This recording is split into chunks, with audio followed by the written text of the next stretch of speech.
हाय, आपके साथ मैं हूँ Surabhi Sharma. India TV YouTube channel subscribe करिए, बेल आइकन दबाएं। तो कोरोना केस लगातार घट रहे हैं, लेकिन कोरोना से ठीक होने वालों पर अब भी बड़ा खतरा मंडरा रहा है। ब्लैक फंगस यानी म्यूकरमाइकोसिस कोविड से ठीक हुए लोगों को बेहद नुकसान पहुंचा रहा है।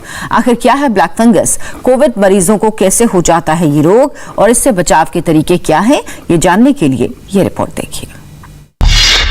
कोरोना पर इस वक्त ऑक्सीजन और आईसीयू बेड के बाद दो बड़ी टेंशन है। पहला है कोरोना के आफ्टर इफेक्ट्स, दूसरा है ब्लैक फंगस। कोरोना से ठीक होने के बाद भी लोगों को बहुत तरह की दिक्कतें सामने आ रही हैं। इस आफ्टर इफेक्ट्स के बारे में तफसील से बताएंगे, लेकिन उससे पहले बात ब्लैक फंगस की, जो इस वक्त बड़ा चैलेंज बनता जा रहा है। कोरोना के साथ अब ब्लैक फंगस बड़ा खतरा बनकर उभर रहा है। ब्लैक फंगस यानी म्यूकरमाइकोसिस ये जानलेवा ही है, इसीलिए ब्लैक फंगस से हम इतनी चर्चा कर रहे हैं, इससे इतने डरे हुए हैं। म्यूकर मोल्ड यानी काला फंगस या फफूंद मिट्टी, खाद और सड़े फल सब्जियों में पनपता है। डॉक्टरों का कहना है कि ऐसे कई मरीज सामने आ रहे हैं जो ब्लैक फंगस से संक्रमित हैं। एक अपॉर्चुनिस्टिक ऑर्गेनिज्म है जो कि डिकेइंग मटेरियल में मिलता है, डिकेइंग लीव्स में, गंदी जगहों पे, और ये जो है ये अपॉर्चुनिस्टिक है। तो क्या और ये भी है कि diabetes, immuno compromise cancer patients, ये सब पहले भी थे, ऑटो इम्यून डिसऑर्डर्स, ये सब पहले भी थे।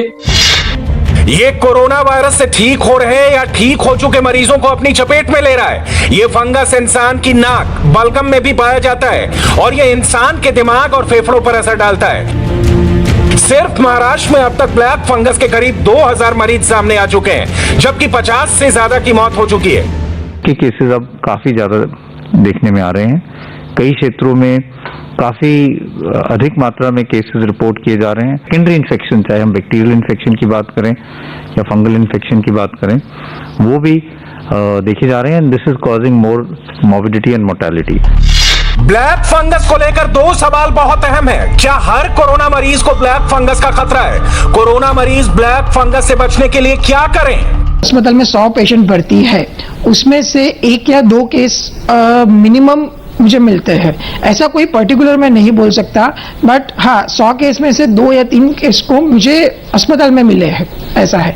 मैं अहमदाबाद में एक केडी हॉस्पिटल की बात करूँ, ये जहाँ पे है, तो उसमें मैंने तकरीबन 100 केस में से 2 या 3 केस में देखा है। बीमारी तो नहीं है, ये पुरानी ही बीमारी है। जो पेशेंट की इम्यूनिटी कम रहती है वो पेशेंट्स में हम पहले भी ये केसेस देखते थे, पर साल में 1 या 2 केसेस से ज़्यादा नहीं होते थे।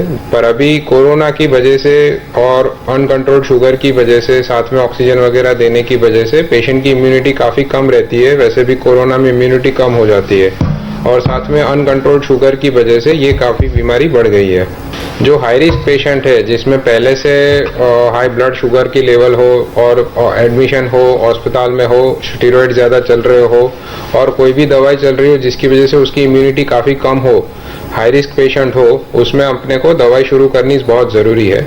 अगर ये एक बार पॉजिटिव यानी कि पॉजिटिव पेशेंट में, कोविड पेशेंट में पाया जाए तो हमको उसकी ट्रीटमेंट वैसे ही शुरू करनी पड़ती है। जब तक वो नेगेटिव हो उसके उतनी देर तक राह नहीं देखनी चाहिए। जैसे ही वो पॉजिटिव MRI में या कोई रिपोर्ट के साथ पॉजिटिव आता है तो हम उसकी ट्रीटमेंट शुरू कर देते हैं। ब्लैक फंगस से सबसे ज्यादा खतरा किन लोगों को है और इससे कैसे बचें, इसे गौर से देखिए। ये उन लोगों पर अटैक करता है जिन्हें डायबिटीज है, जो कोरोना पॉजिटिव है और स्टेरॉइड ले रहे हैं। क्या ये वायरस हमारे ऑलरेडी कॉम्प्रोमाइज्ड इम्यून सिस्टम को कम करता है? क्योंकि मैंने फंगस बहुत ऐसे लोगों में भी देखा जो यंग हैं, जिनमें शायद और कोई ऐसी ग्रेव बीमारी नहीं है, सिर्फ कोविड हुआ, उनको स्टेरॉइड मिला, लेकिन पहले भी हम स्टेरॉइड्स देते थे। क्या ये वायरस, हमारा कोविड वायरस, हमारे इम्यून सिस्टम को खराब करके और इस फंगस को बढ़ा रहा है? ये एक शोध का विषय है। कोरोना को लेकर, इसके ट्रीटमेंट को लेकर कंफ्यूजन बढ़ती जा रही है। म्यूकरमाइकोसिस या ब्लैक फंगस में मृत्यु दर 50% तक हो सकती है। इस वक्त सबसे ज्यादा टेंशन महाराष्ट्र में है, क्योंकि वहां ब्लैक फंगस के केस बहुत तेजी से बढ़ रहे हैं। अब इसे लेकर महाराष्ट्र में टास्क फोर्स एक्टिव हो गई है। इसका संक्रमण अब तेज हो सकता है जब कोरोना के गंभीर मरीजों को स्टेरॉइड दिए जाते हैं। ऐसे पेशेंट्स हैं जिनको डायबिटीज है, शुगर की तकलीफ है, और अगर वो कंट्रोल ना हो तो उनमें भी ये फंगल इन्फेक्शन के चांसेस ज़्यादा होते हैं। और तीसरा जो बहुत इंपॉर्टेंट कारण है, miss use of steroids. Steroids जो पेशेंट्स ले रहे हैं, जिनको डायबिटीज है और साथ में कोविड है, अगर ये तीनों चीजें इकट्ठी मिल जाएं तो वो चांसेस ऑफ फंगल इन्फेक्शन एकदम बढ़ जाते हैं। अब इसे समझना जरूरी है कि किस तरह स्टेरॉइड ब्लैक फंगस की वजह बन जाते हैं। स्टेरॉइड के इस्तेमाल से फेफड़ों में सूजन को कम किया जाता है। इससे बीमारी से लड़ने के लिए हमारी प्रतिरोधक क्षमता एकदम से ज्यादा एक्टिव हो जाती है। लेकिन ये स्टेरॉइड मरीजों में शुगर का स्तर बढ़ा देते हैं और तब इम्यूनिटी का स्तर कमजोर पड़ने लगता है। सबसे ज्यादा खतरा उन लोगों को होता है जो डायबिटीज के मरीज हैं, क्योंकि स्टेरॉइड्स उनके जिस्म में लगी कोरोना की आग में घी का काम करते हैं। इसलिए इसको रोकने के लिए सबसे पहले तो मिस यूज ऑफ स्टीरॉइड जो है वो हमें कम करना पड़ेगा। और जैसे पहले भी कहा था कि जो पेशेंट जिनको माइल्ड डिजीज है, जिनको ऑक्सीजन की जरूरत नहीं है और जिनको अर्ली स्टेज में जो कोविड इन्फेक्शन है, उनमें स्टीरॉइड देने से नुकसान ज्यादा है, फायदा कोई नहीं है। जो रिकवरी ट्रायल है उसने भी यही दिखाया था कि अगर हम स्टीरॉइड्स माइल्ड पेशेंट्स में देते हैं तो मॉर्बिडिटी और mortality because of secondary infection ज्यादा होता है।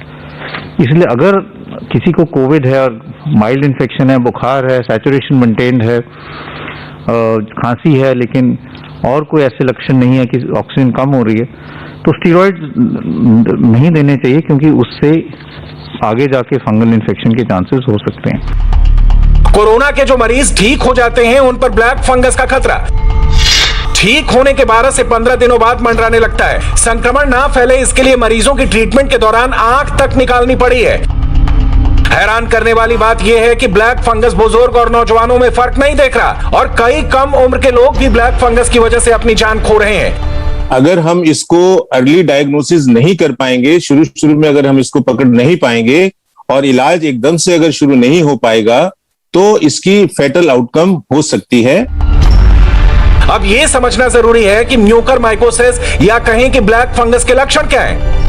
मरीजों की नाक बंद हो जाती है, नाक से खून या काला तरल पदार्थ निकलता है, मरीजों के नाक के आसपास काले धब्बे भी हो सकते हैं, सीने में दर्द और सांस लेने में तकलीफ भी हो सकती है, मरीज को खून की उल्टियां भी हो सकती हैं। अगर फेफड़े में हो तो बुखार हो सकता है, छाती में दर्द हो जाती है, खांसी होती है, खांसी में खून आ सकता है।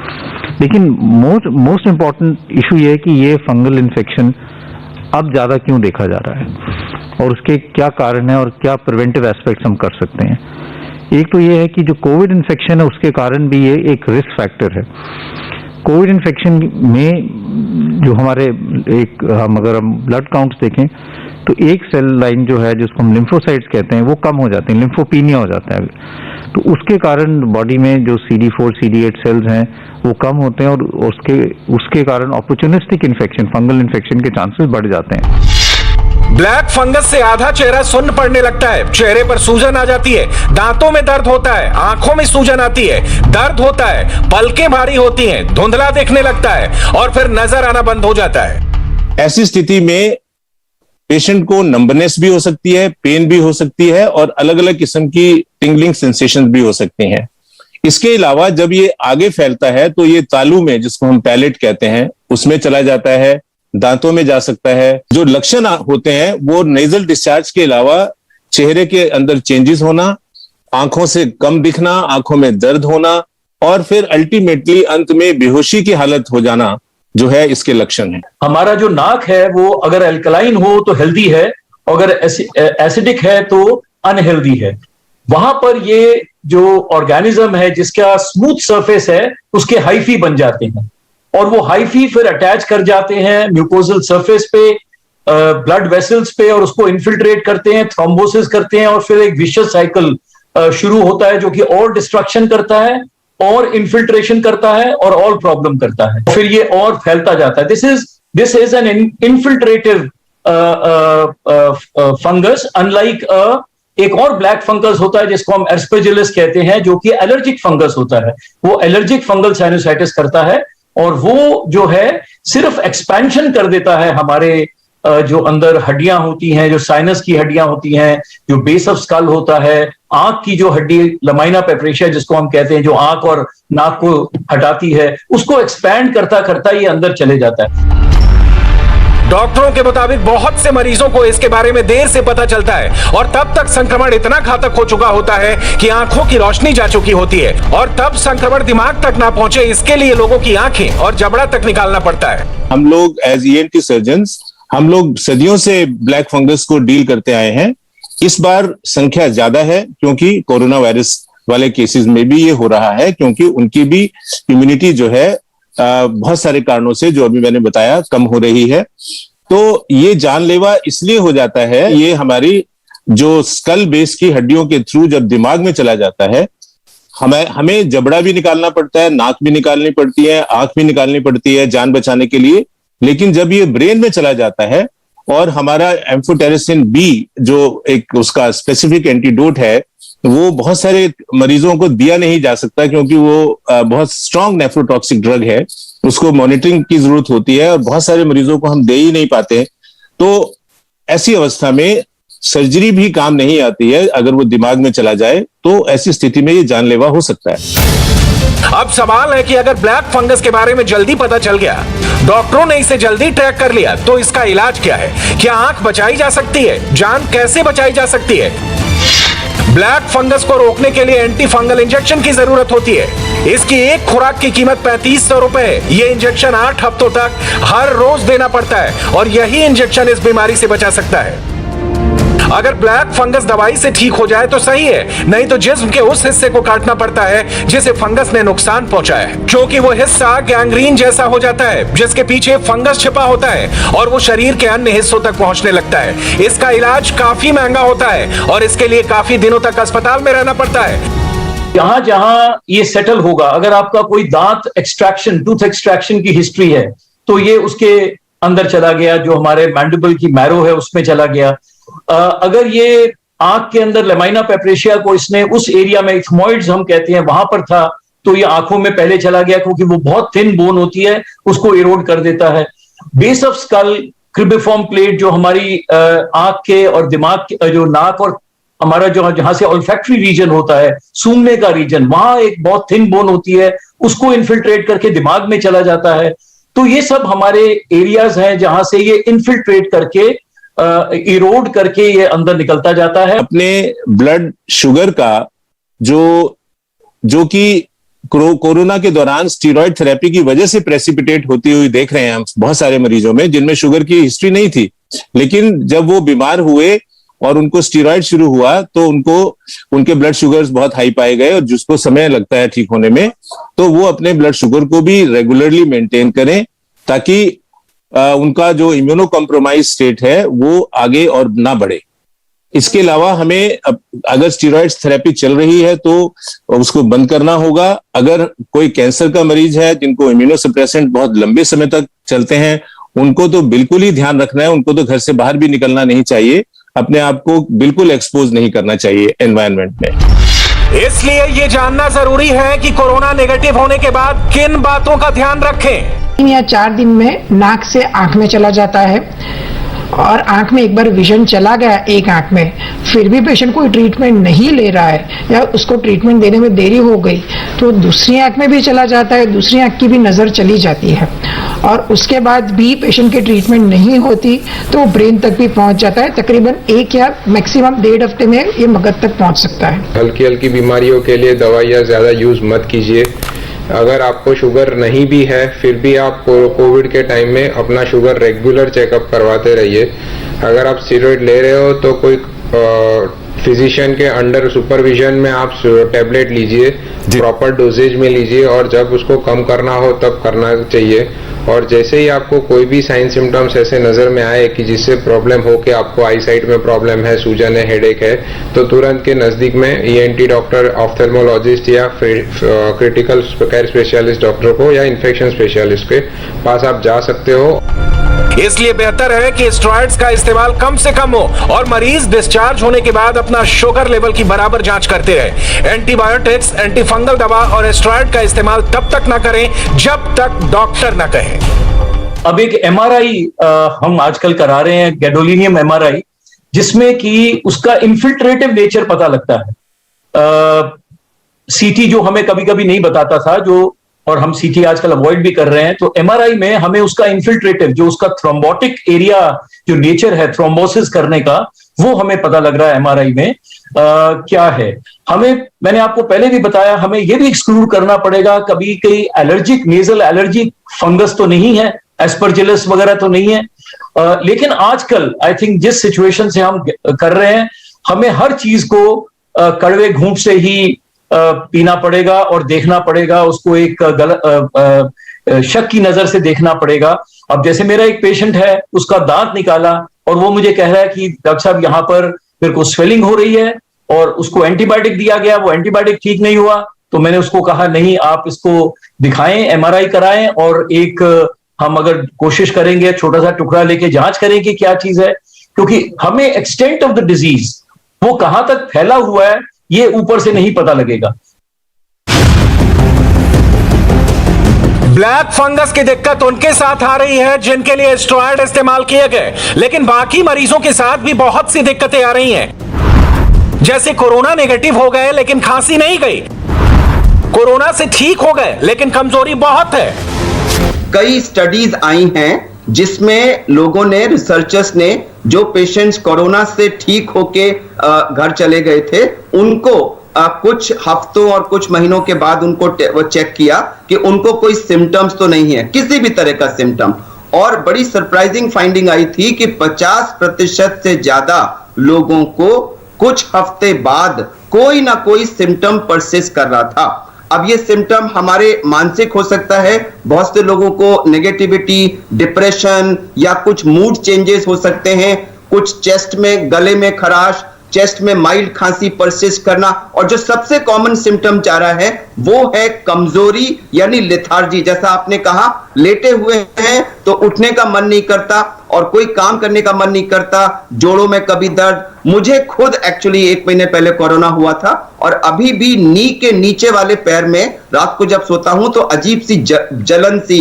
बर्निंग सी होती है। तो इस तरह के किसी को डायरिया परसिस्ट कर रहा है, किसी को कुछ पेट अपसेट है, बट सबसे कॉमन सिम्टम है बॉडी में ताकत ना होना, बड़ा शिथिलता का एहसास होना।